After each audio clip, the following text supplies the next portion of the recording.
Assalamualaikum warahmatullahi wabarakatuh. Selamat siang, saya Kapolsek Sungai Limau, Ibtu Diki Satria. Saya menghimbau kepada masyarakat yang ada di bantaran sungai Batang Nareh yang mengarah ke Pasir Baru. Untuk sementara waktu jangan ada dulu pengambilan pasir dan penyelam-penyelam mengambil ikan. Karena sebentar ini kami bersama warga ada melihat buaya 2 ekor yang berenang-renang indah di sungai, aliran sungai Batang Nareh. Dan gitu lagi saya minta kepada warga untuk ke depan agar berhati-hati.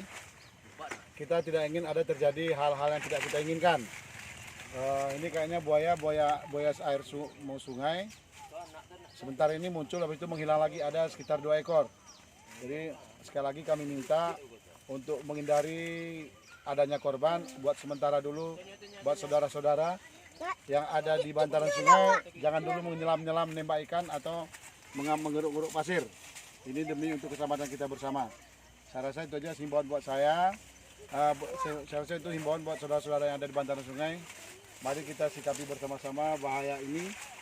Kemungkinan hal terburuk semoga tidak terjadi di wilayah kita ini. Sekian, terima kasih. Assalamualaikum warahmatullahi wabarakatuh. Foto tuh. Foto tuh ada tuh. Wayo kadang Itu dia. Nampak, Nop? Nampak, Pak. Nampak video kan? Tuh. langsung. Ini contoh, ini dia contoh buaya berenang. Ketip kan, nggak bisa yo, ada boyo kan. Ketip baru enak.